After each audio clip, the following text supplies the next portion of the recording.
Mesin cukur berhenti dengan pelan, suara yang biasanya ramai di dalam salon kini tiba-tiba terasa sunyi. Di kursi itu, seorang pria tua duduk diam. Rambutnya sudah rapi, potongannya sederhana tapi bersih. Vivian Dawson berdiri di belakangnya, memegang handuk kecil, lalu perlahan membersihkan sisa rambut yang jatuh di kerah pria itu. Pria itu terlihat ragu ketika tangannya meraih dompet. Gerakannya pelan, seperti setiap rupiah yang ia miliki harus dipikirkan 2 kali.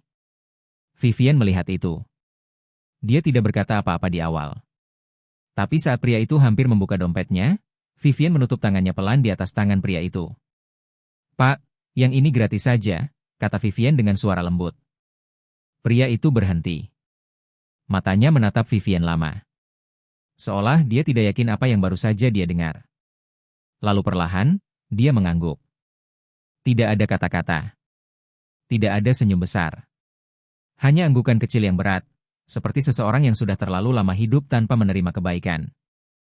Dia berdiri, mengambil jaketnya, lalu berjalan keluar salon. Tanpa bicara sepatah kata pun lagi. Di dalam salon, suasana masih terasa sama. Tapi bagi Vivian, ada sesuatu yang berbeda. Sesuatu yang kecil, tapi nyata. Namun dia tidak tahu, dalam 30 detik ke depan, hidupnya akan berubah. Dari belakang ruangan, suara Denise Whitmore terdengar tajam. "Vivian. Ke belakang. Sekarang." Vivian berhenti. Tangannya masih memegang alat cukur. Dia menatap cermin, lalu perlahan meletakkan alat itu. Dia tahu nada suara itu bukan pertanda baik. Pintu kantor belakang tertutup. Dan melalui kaca kecil di pintu itu, terlihat gerakan tangan Denise yang keras, cepat, seperti sedang memotong udara dengan amarah. Beberapa menit kemudian, Vivian keluar dari ruangan itu. Wajahnya tenang, tapi matanya kosong. Di tangannya ada tas kerja dan alat-alatnya. Dia baru saja dipecat. Alasannya sederhana. Terlalu banyak pelanggaran. Termasuk potongan rambut gratis itu.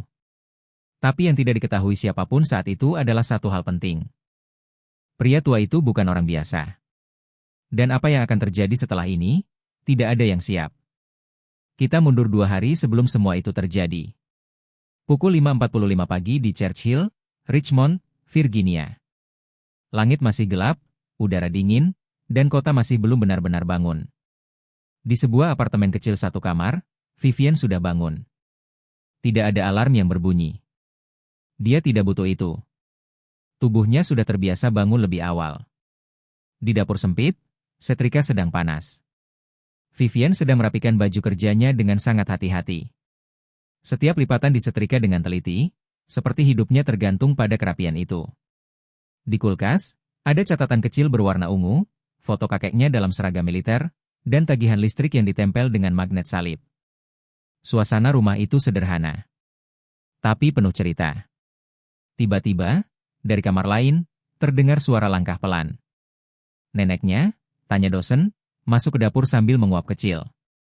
"Kamu ini, menyetrika baju seperti mau ke pernikahan," katanya sambil setengah tersenyum. "Gaji kamu tidak sebesar itu, Vivian." Vivian hanya tersenyum kecil tanpa berhenti menyetrika. "Nenek, penampilan itu penting. Setengah pekerjaan adalah cara kita terlihat. Setengah lagi, tips dari pelanggan." Tanya menghela napas, lalu membuka kulkas. Dia melihat isinya sebentar, lalu menutupnya lagi tanpa berkata apa-apa. Vivian tahu apa yang dia pikirkan. Uang mereka tidak cukup. Tapi dia tidak mengeluh. Dia menuangkan kopi untuk neneknya, 1 sendok gula, tanpa krim. Seperti biasa. "Aku akan urus semuanya, Nek," kata Vivian pelan. Tanya tidak menjawab. Tapi matanya mengikuti cucunya yang bersiap pergi. Bus datang terlambat seperti biasa. Vivian berdiri di halte dengan earphone di telinga, menatap jalan yang mulai sibuk. Di sekelilingnya, Churchill terlihat seperti kota yang sedang berubah. Beberapa toko baru, beberapa bangunan tua yang ditutup. Dunia lama dan dunia baru bertabrakan di satu tempat. Vivian tidak terlalu memikirkan itu. Dia punya satu tujuan hari ini, Prestige Salon and Spa. Tempat dia bekerja. Tempat yang terlihat mewah dari luar, dengan kaca bersih, tulisan putih, dan bunga lavender di jendela. Tapi di dalamnya, tidak semuanya seindah itu. Vivian sudah bekerja di sana selama 2 tahun. Dia dikenal sebagai penata rambut yang tenang, teliti, dan punya insting yang kuat. Banyak pelanggan datang hanya untuk dia. Bahkan dari luar kota. Tapi dia tidak pernah benar-benar merasa di atas. Karena di sana, keputusan bukan soal kemampuan. Tapi soal siapa yang punya kekuasaan. Dan kekuasaan itu ada pada Denise Whitmore, pemilik salon itu. Vivian membuka laci kecil di tempat kerjanya. Di dalamnya ada buku catatan hitam. Halamannya penuh dengan sketsa, ide, dan rencana. Di sampulnya tertulis satu nama, Dosnes Barbershop, tempat yang dia impikan suatu hari nanti. Tempat di mana semua orang bisa duduk tanpa takut ditolak.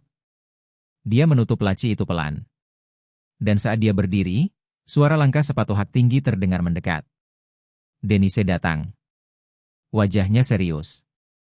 "Vivian, sebentar," katanya. Vivian mengikuti ke dekat meja resepsionis. Di sana, Denise berbicara pelan tapi tegas.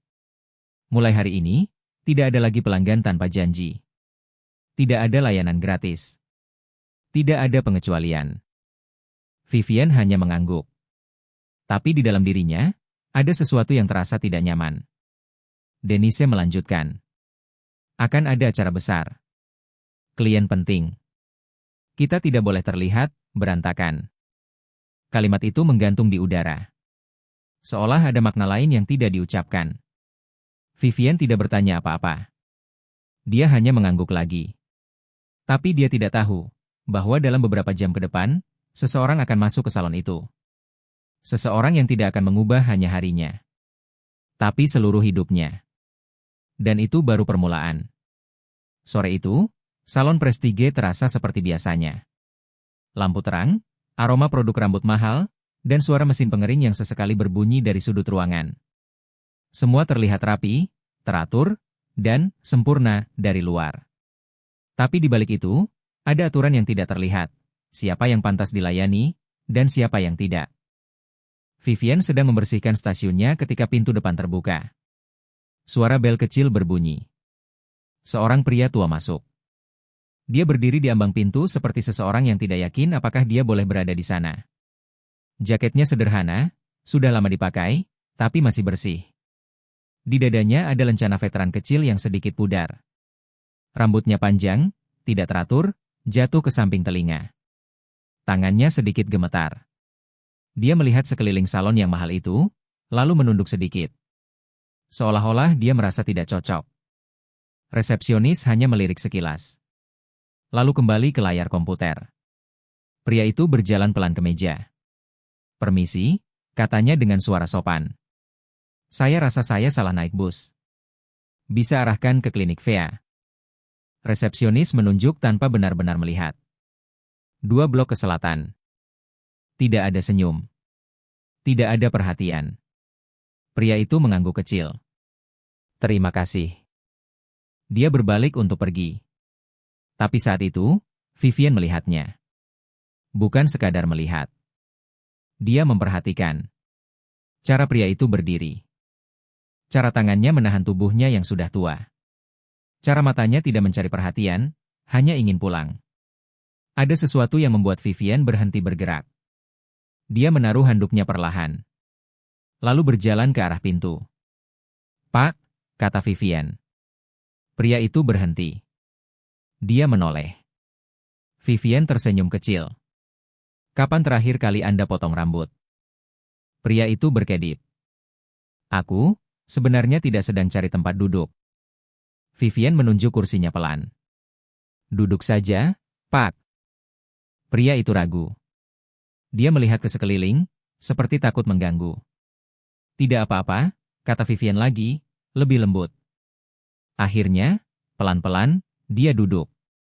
Dan saat itu, sesuatu di dalam salon mulai berubah, meskipun tidak ada yang menyadarinya. Vivian menutupkan jubah ke tubuh pria itu. Gerakannya pelan, hati-hati, seperti dia sedang melakukan sesuatu yang penting. Dia mulai menyisir rambut pria itu. Tangannya tenang. Terlatih. Tidak terburu-buru. Pria itu menutup matanya. Beberapa detik hanya ada suara mesin di kejauhan. Lalu pria itu berbicara pelan. Sudah lama sekali. Vivian menjawab tanpa berhenti bekerja. Sejak potong rambut terakhir, Pak. Lebih dari setahun, jawab pria itu. Dia tertawa kecil, tapi ada kesedihan di dalamnya. Istriku dulu selalu marah kalau rambutku mulai panjang. Katanya aku terlihat seperti orang liar. Vivian tersenyum sedikit. Dia terdengar perhatian. Pria itu diam sebentar. Dia sudah meninggal. Suara itu sederhana, tapi berat. Vivian berhenti sejenak, lalu melanjutkan lagi dengan lebih pelan. Maafkan saya, Pak. Pria itu menggeleng pelan. Setelah dia pergi, saya seperti berhenti peduli pada banyak hal. Salon itu tetap ramai di sekitar mereka, tapi di kursi itu, dunia terasa lebih tenang. Vivian mulai memotong rambutnya dengan hati-hati. Gerakan guntingnya stabil, seperti sudah ribuan kali dilakukan. Pria itu membuka mata, melihat bayangannya di cermin. Dulu saya tentara, katanya tiba-tiba. Vivian menatap cermin juga. Saya tahu. Dulu saya pikir saya kuat, lanjutnya. Tapi ternyata, yang membuat kita bertahan itu bukan kekuatan. Vivian tidak menjawab. Dia mendengarkan. Yang membuat kita bertahan, adalah orang yang masih peduli. Kalimat itu menggantung di udara. Vivian menurunkan guntingnya sedikit. Dia melanjutkan dengan lebih pelan. Kakek saya juga tentara, Pak. Dia tukang cukur untuk unitnya. Pria itu menoleh sedikit. Oh. Dia selalu bilang, kursi tukang cukur itu tempat orang paling jujur di dunia. Pria itu tersenyum kecil. Mungkin dia benar. Beberapa menit kemudian, potongan rambut itu selesai. Vivian melepas jubahnya perlahan. Dia menyapu rambut yang jatuh di bahu pria itu. Saat pria itu berdiri dan melihat dirinya di cermin, dia diam. Wajahnya terlihat berbeda. Lebih rapi. Lebih segar. Tapi yang paling penting, dia terlihat seperti dirinya lagi. Sejenak, dia hanya menatap. Lalu dia mengeluarkan dompetnya. Gerakannya pelan. Di dalamnya tidak banyak uang. Hanya beberapa lembar kecil. Mungkin bahkan tidak cukup. Vivian melihat itu. Dia tahu. Tanpa berkata apa-apa, dia meletakkan tangannya di atas tangan pria itu. Pak, katanya lembut. Ini gratis. Pria itu langsung berhenti. Dia menatap Vivian. Seolah kata itu terlalu asing untuk didengar. Vivian tersenyum kecil. Terima kasih sudah datang. Pria itu tidak menjawab. Tangan gemetar sedikit. Dia hanya mengangguk. Lalu perlahan, dia mengambil sesuatu dari sakunya. Sebuah foto kecil. Seorang wanita tua dengan senyum hangat. Ini Elaine, katanya pelan. Vivian melihat foto itu. Pria itu melanjutkan, suaranya hampir bergetar. Dia pasti akan menyukaimu. Vivian tidak menjawab. Dia hanya mengangguk pelan. Pria itu memasukkan foto itu kembali, lalu berdiri. Dia melihat Vivian sekali lagi. Lalu berjalan keluar salon. Tanpa kata tambahan. Tanpa suara. Dan di belakang ruangan, Denise Whitmore sudah melihat semuanya. Wajahnya tidak senang. Matanya tajam. Dia berjalan cepat ke arah Vivian. Ke kantor belakang, katanya singkat. Vivian belum sempat berkata apa-apa. Pintu sudah ditutup. Dan untuk pertama kalinya hari itu, suasana salon tidak lagi terasa biasa. Karena sesuatu baru saja dimulai. Dan ini, belum selesai. Pintu kantor belakang tertutup dengan suara pelan, tapi bagi Vivian, suara itu terasa seperti sesuatu yang berat jatuh. Di dalam ruangan kecil itu, Denise Whitmore berdiri tanpa duduk. Tangannya bersedekap. Wajahnya dingin, tapi matanya penuh tekanan yang tidak diucapkan. Vivian berdiri di depan meja, masih dengan napas tenang, masih mencoba memahami apa yang sebenarnya salah. Denise tidak langsung berbicara. Dia hanya menatap. Beberapa detik terasa lama. Lalu akhirnya, suaranya keluar. Kamu tahu aturan di sini, Vivian? Vivian mengangguk pelan. Ya, Bu. Tidak ada layanan gratis. Tidak ada pengecualian. Vivian diam sejenak. Dia hanya seorang veteran. Dia tidak punya banyak uang. Denise mengangkat alis. Dan itu membuatmu jadi apa? Penyelamat. Kata itu terasa tajam. Vivian tidak menjawab langsung. Dia memilih kata-katanya hati-hati. Saya hanya melakukan apa yang benar. Denise tertawa kecil. Bukan tawa yang hangat. Tentu. Dan sekarang kamu pikir kamu bisa menentukan siapa yang layak dan siapa yang tidak layak membayar. Vivian menggeleng pelan. Saya tidak melihatnya seperti itu. Tapi Denise sudah tidak mendengar. Dia berjalan ke arah pintu, lalu menutupnya sedikit lebih rapat. Dengarkan saya baik-baik. Suaranya turun, lebih rendah, lebih dingin. Kita akan ada acara besar. Orang-orang penting datang ke sini. Investor, politikus, klien besar. Kamu mengerti. Vivian mengangguk lagi. Dan kita tidak bisa terlihat seperti tempat yang asal-asalan. Kata, asal-asalan, itu menggantung.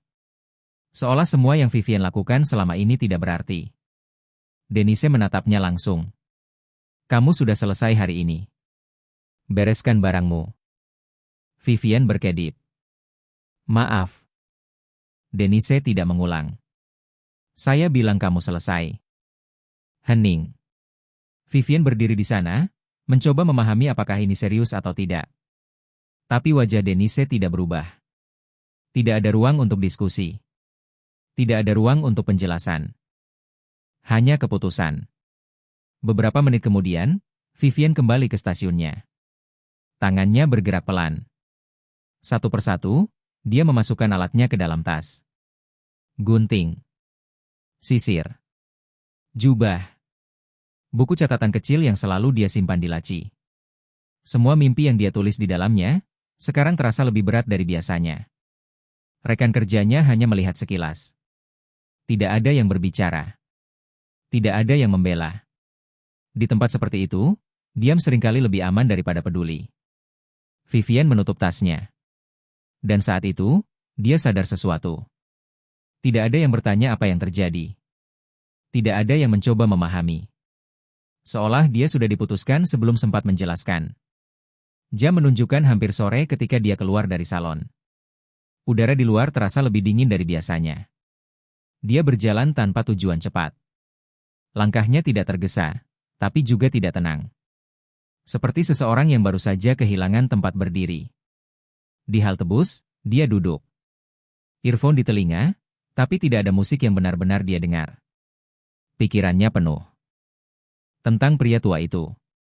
Tentang kata gratis. Tentang pintu kantor yang tertutup. Dan tentang satu hal yang terus berputar di kepalanya. Apakah kebaikan memang bisa jadi kesalahan? Di rumah, Tanya sudah menunggu. Dia duduk di meja dapur dengan secangkir teh dingin dan teka-teki silang yang belum selesai. Saat Vivian masuk, dia langsung tahu ada sesuatu yang salah. Bukan karena kata-kata. Tapi karena cara cucunya meletakkan tas. Pelan. Berbeda. Ada apa? Tanya-tanya. Vivian tidak langsung menjawab. Dia duduk. Menarik napas. Lalu menceritakan semuanya. Tentang pria tua itu. Tentang potongan rambut gratis.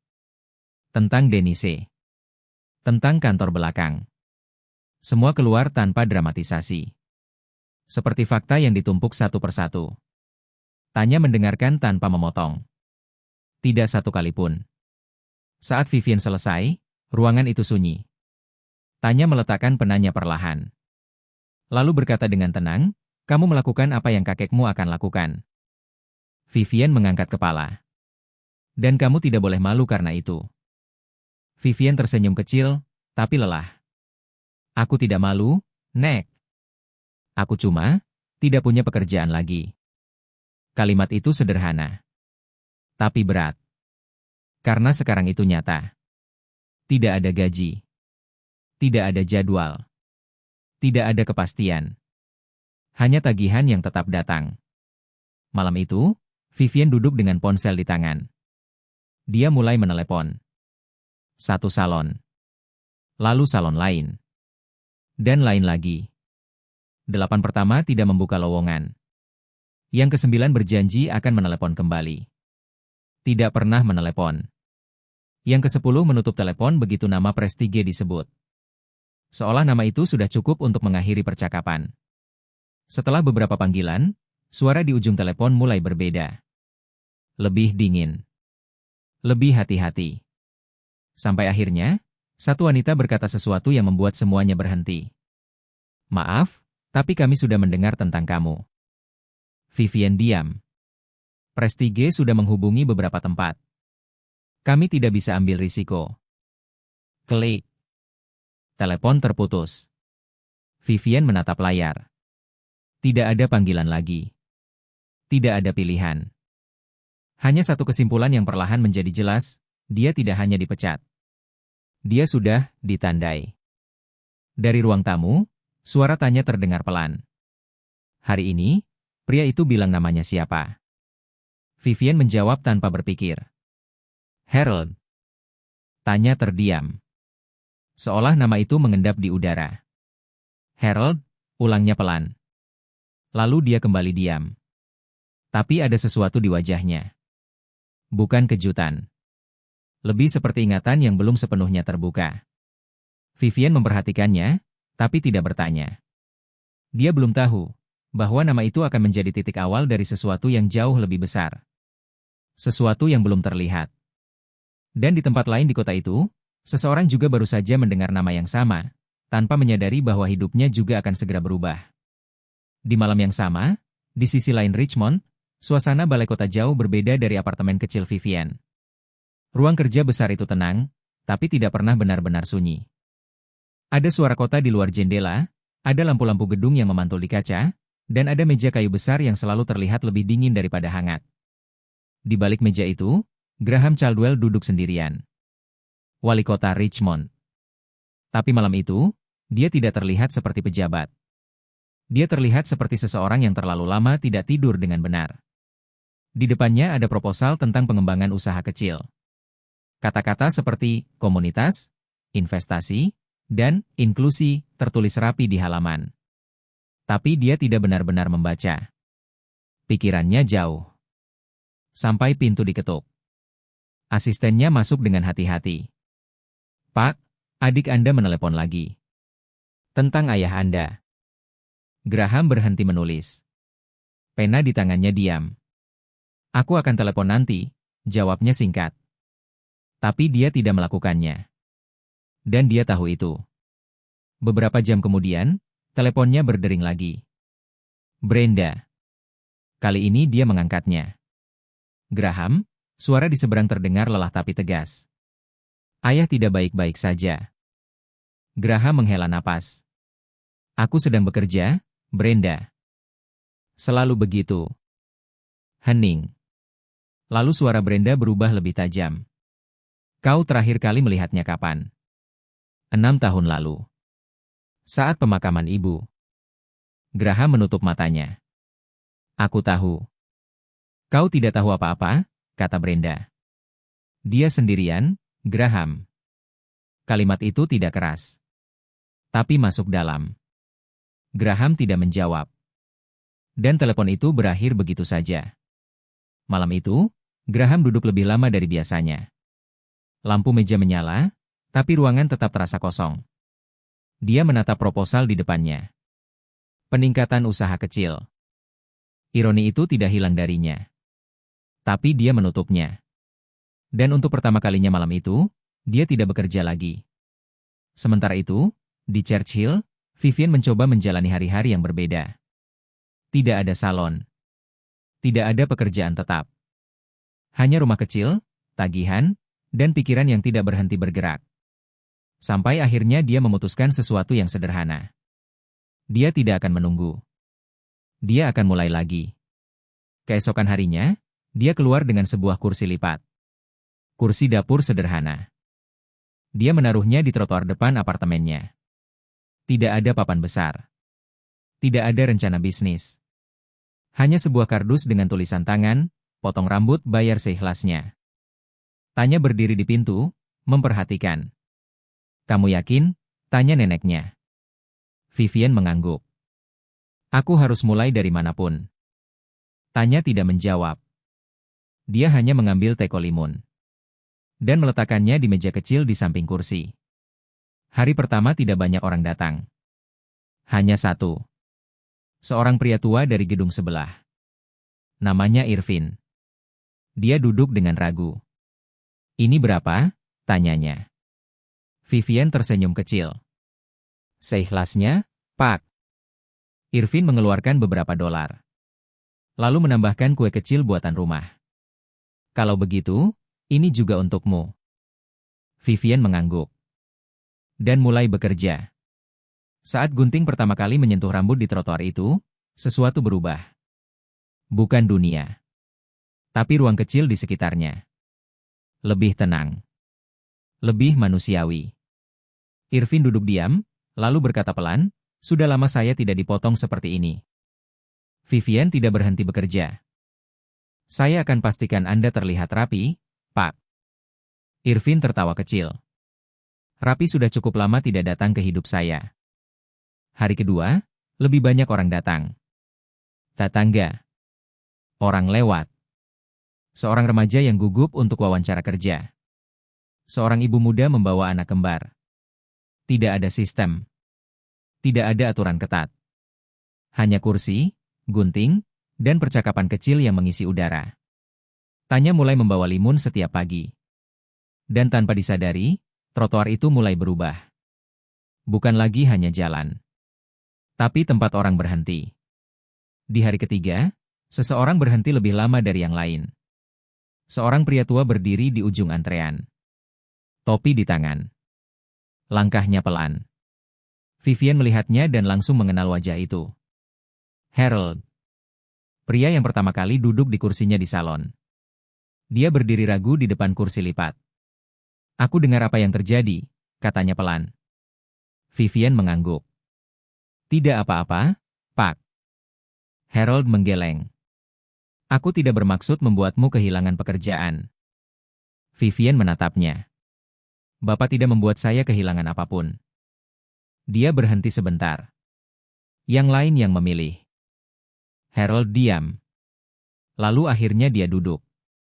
Saat gunting kembali bergerak, percakapan mereka lebih pelan dari sebelumnya. Lebih dalam. Harold berkata tentang istrinya. Tentang hari-hari yang berubah setelah dia pergi. Tentang bagaimana seseorang bisa hidup, tapi tetap merasa berhenti. Vivian mendengarkan. Tanpa terburu-buru. Seperti kakeknya dulu mengajarinya. Bahwa kursi tukang cukur bukan hanya tempat kerja. Tapi tempat orang kembali menjadi manusia. Dan di akhir hari itu, sesuatu yang kecil mulai terjadi. Orang-orang tidak hanya datang untuk potong rambut. Mereka datang untuk duduk. Untuk bicara. Untuk merasa dilihat. Tanya menaruh kursi tambahan. Seorang tetangga membawa radio kecil. Seseorang meninggalkan uang lebih banyak dari yang diminta. Dan Vivian, yang seharusnya kehilangan semuanya, justru mulai membangun sesuatu yang tidak pernah dia rencanakan. Sementara itu, di bagian lain kota, nama Harold mulai terdengar lagi. Dan tanpa dia tahu, satu nama itu mulai menghubungkan dua dunia yang berbeda. Dunia seorang tukang cukur muda yang baru saja jatuh, dan dunia seorang wali kota yang belum siap menghadapi apa yang akan dia temukan. Dan semuanya, baru saja mulai bergerak. Hari-hari berikutnya di Churchill mulai terasa berbeda, meskipun tidak ada yang bisa menunjuk satu perubahan besar yang jelas. Tapi orang-orang merasakannya. Trotoar di depan apartemen Vivian tidak lagi sepi seperti dulu. Kursi lipat itu sekarang hampir selalu terisi. Kadang dua orang, kadang antrean kecil yang tumbuh tanpa direncanakan. Tidak ada tanda resmi. Tidak ada papan nama mewah. Hanya kardus yang mulai kusut di ujungnya. Potong rambut bayar seikhlasnya. Dan itu cukup. Vivian bekerja dengan ritme yang stabil. Tidak terburu-buru, tidak berlebihan. Setiap orang diperlakukan sama. Setiap potongan rambut dilakukan dengan perhatian yang sama. Di kursi itu, semua orang terlihat sama.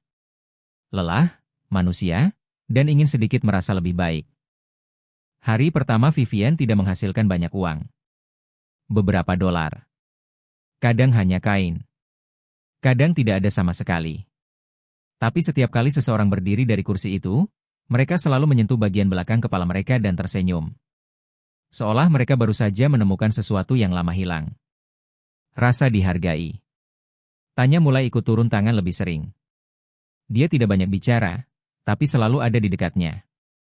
Limun selalu siap. Kursi tambahan selalu rapi.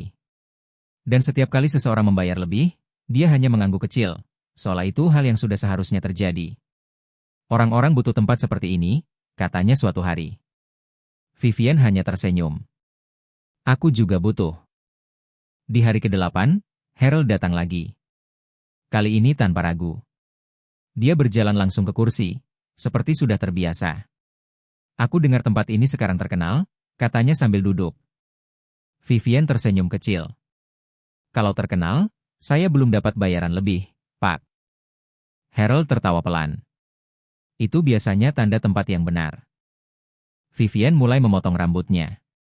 Suara gunting terdengar stabil. Di sekitar mereka, orang-orang lain menunggu giliran, tapi tidak ada yang terburu-buru. Seolah waktu di tempat itu berjalan lebih lambat. Harold menatap ke depan. Aku sudah lama tidak merasa diperhatikan seperti ini, katanya pelan. Vivian tidak berhenti bekerja. Bapak selalu diperhatikan. Hanya saja orang lain tidak mau melihat. Kalimat itu membuat Harold diam cukup lama. Lalu dia mengangguk pelan. Mungkin kamu benar. Di sisi lain kota, sesuatu mulai bergerak tanpa mereka sadari. Nama Vivian Dawson mulai muncul di beberapa grup lokal. Awalnya kecil. Sebuah video pendek. Seseorang merekam dari jauh. Seorang wanita muda memotong rambut di trotoar, dengan antrean kecil di belakangnya. Tidak ada yang dramatis. Tidak ada musik. Hanya kehidupan biasa. Tapi justru itu yang membuat orang berhenti melihat. Video itu mulai dibagikan.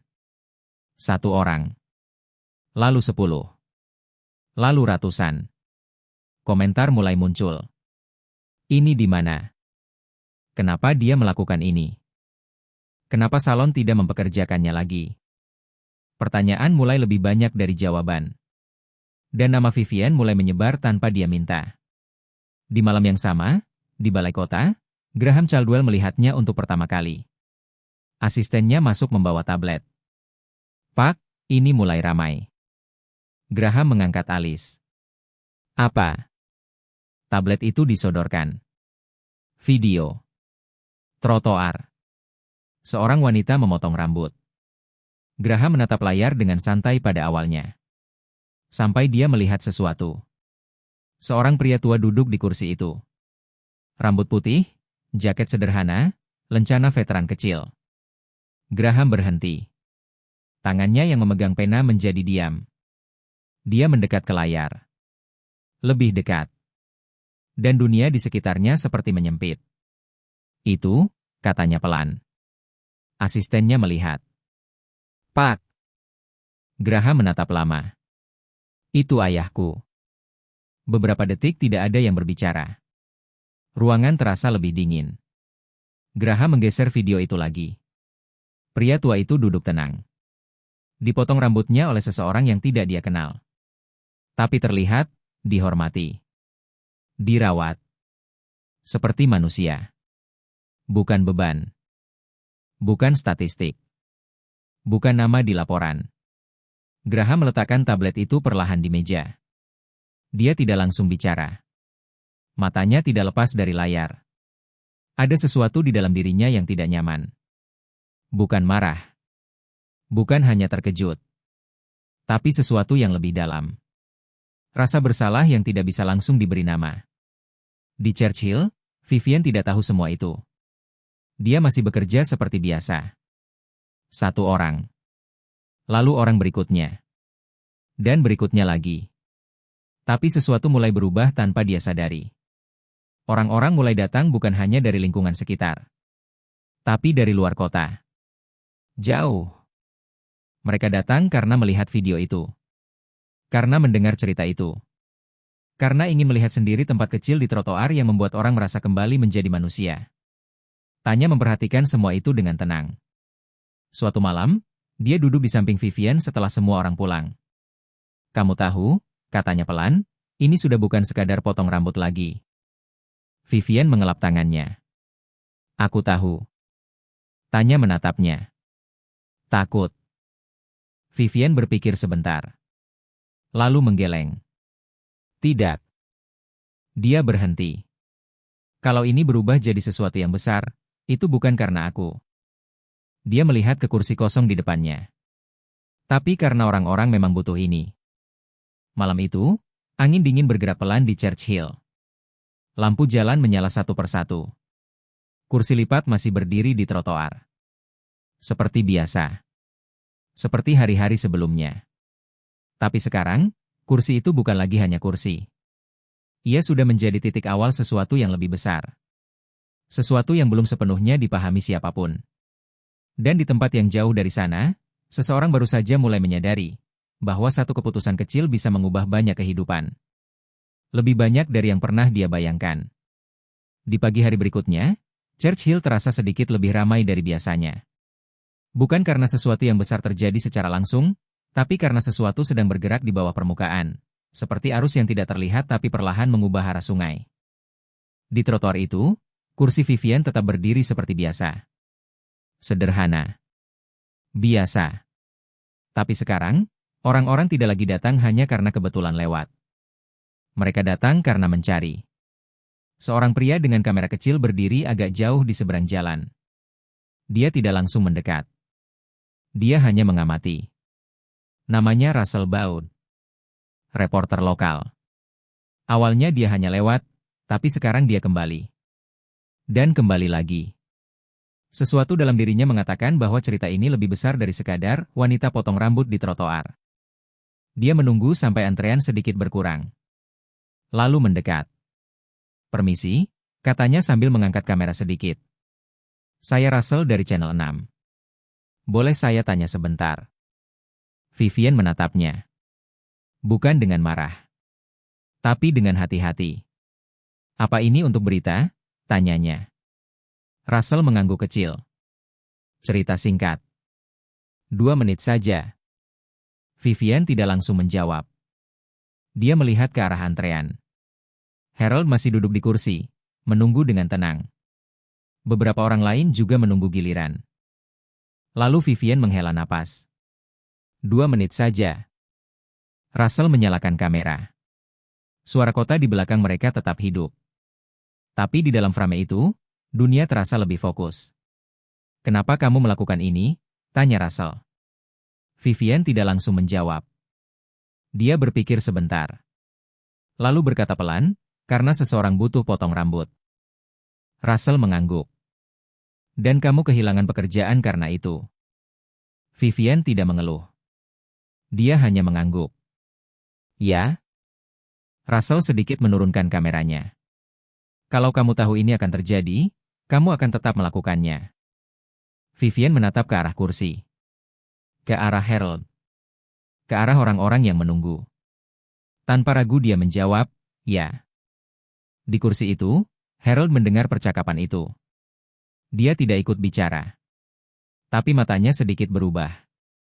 Seolah dia tahu, cerita ini sudah tidak lagi hanya tentang dirinya. Beberapa jam kemudian, video itu tayang di berita lokal. Awalnya hanya segmen kecil. Namun sesuatu di dalamnya menarik perhatian orang. Bukan drama. Bukan kemarahan. Tapi kesederhanaan. Seorang wanita yang dipecat karena membantu seseorang. Dan tetap melakukannya lagi. Di kantor lain di kota itu, Denise Whitmore menonton video itu dengan ekspresi dingin. Tidak ada senyum. Tidak ada penyesalan. Hanya ketegangan kecil di rahangnya. Dia mematikan layar. Lalu berdiri. Tapi untuk pertama kalinya, ada sesuatu yang berbeda di ruangan itu. Bukan tenang. Tapi tidak nyaman. Di sisi lain kota, Graham Caldwell juga melihat video itu. Sendirian. Di kantor yang biasanya penuh keputusan politik, malam itu hanya ada satu layar kecil yang menyala. Wajah Vivian. Suara tenangnya. Dan pria tua di kursi itu. Ayahnya. Graham tidak berbicara. Dia hanya menonton. Lalu memutar ulang. Setelah video kedua, dia tidak mematikan layar. Dia hanya duduk. Diam. Seolah ada sesuatu yang perlahan menekan pikirannya. Bukan tentang politik. Bukan tentang kota. Tapi tentang sesuatu yang lebih pribadi. Tentang apa yang dia abaikan terlalu lama. Di Churchill, Vivian tidak tahu semua itu. Dia masih memotong rambut. Masih berbicara dengan pelanggan satu persatu. Masih mendengarkan cerita kecil orang-orang yang datang tanpa janji. Tapi sesuatu mulai berubah. Orang-orang tidak lagi hanya datang dari sekitar. Mereka datang dari jauh. Dari bagian kota yang sebelumnya tidak pernah melihat tempat seperti ini. Tanya memperhatikan semua itu. Dia duduk di dekat jendela, melihat antrean yang terus berubah. Ini mulai besar, katanya pelan. Vivian tidak berhenti membersihkan alatnya. Aku tahu. Tanya menatapnya. Kamu siap kalau ini berubah jadi sesuatu yang tidak kamu kendalikan? Vivian berhenti sebentar. Lalu mengangguk pelan. Aku tidak pernah benar-benar mengendalikan ini sejak awal. Malam itu, ketika kursi terakhir kosong, Vivian duduk di tepi trotoar. Lampu jalan menyala di atasnya. Angin malam bergerak pelan. Harold sudah pulang. Orang-orang lain juga sudah pergi. Tapi kursi itu masih ada. Seperti selalu menunggu. Vivian menatap jalan kosong di depannya. Dia tidak tahu bahwa video itu sudah mulai menyebar lebih jauh dari yang dia kira. Tidak tahu bahwa namanya mulai masuk ke percakapan orang-orang yang tidak pernah dia temui. Tidak tahu bahwa satu keputusan kecil di salon beberapa hari lalu sudah menjadi sesuatu yang tidak bisa dihentikan lagi. Dan di suatu tempat yang jauh dari Churchill, seseorang sedang mulai melihat bukan hanya cerita seorang wanita, tapi juga bayangan dari sebuah masalah yang lebih besar. Sesuatu yang melibatkan kekuasaan, nama, dan keluarga. Dan tanpa disadari siapapun, cerita ini sudah tidak lagi bisa kembali menjadi sederhana. Karena sekarang, semua orang mulai melihat. Dan ketika dunia mulai melihat, tidak ada yang bisa tetap tersembunyi lama. Pagi di Richmond terasa berbeda dari biasanya. Bukan karena cuaca berubah, tapi karena suasana kota itu sendiri seperti sedang menahan napas. Ada sesuatu yang sedang menunggu untuk pecah, meskipun tidak semua orang tahu apa itu. Di Churchill, Vivian sudah membuka kursi seperti biasa. Kursi lipat sederhana di trotoar. Gunting, sisir, jubah. Hal-hal kecil yang sekarang terasa seperti rutinitas, tapi di balik itu ada sesuatu yang jauh lebih besar yang perlahan mendekat. Orang-orang masih datang. Beberapa wajah baru. Beberapa wajah lama. Dan di antara semuanya, Vivian tetap bekerja dengan tenang, seolah dunia di luar tidak sedang berubah dengan cepat. Harold datang lebih awal dari biasanya hari itu. Dia tidak banyak bicara. Hanya duduk di kursi, seperti sudah menjadi bagian dari tempat itu. Vivian mulai bekerja. Mesin cukur berdengung pelan. Dan untuk beberapa menit, semuanya terasa normal. Tapi di sisi lain kota, hal yang berbeda sedang terjadi. Balai kota Richmond penuh. Wartawan. Kamera. Suara langkah cepat. Nama Vivian Dawson sudah tidak lagi hanya jadi cerita lokal. Sekarang sudah jadi pembicaraan kota. Dan hari ini, Graham Caldwell berdiri di depan podium lagi. Tapi kali ini suasananya berbeda. Lebih berat. Lebih nyata. Dia tidak langsung berbicara. Dia melihat ke ruangan dulu. Lalu menarik napas panjang. Saya ingin memulai dengan sesuatu yang seharusnya tidak perlu saya katakan di depan umum, katanya pelan. Ruangan langsung sunyi. Beberapa minggu terakhir, sebuah cerita menyebar di kota ini. Dia berhenti sebentar. Seorang wanita muda dipecat karena memberikan potongan rambut gratis kepada seorang veteran. Kamera mulai bergerak. Orang-orang di ruangan itu mulai memperhatikan lebih serius. Graham melanjutkan. Veteran itu adalah ayah saya. Tidak ada suara. Hanya hening. Di Churchill, Vivian tidak tahu bahwa namanya sedang disebut di podium kota. Dia hanya tahu satu hal. Seorang pelanggan baru sedang duduk di kursi. Seorang ibu muda. Dan dia sedang menyelesaikan potongan rambutnya dengan hati-hati.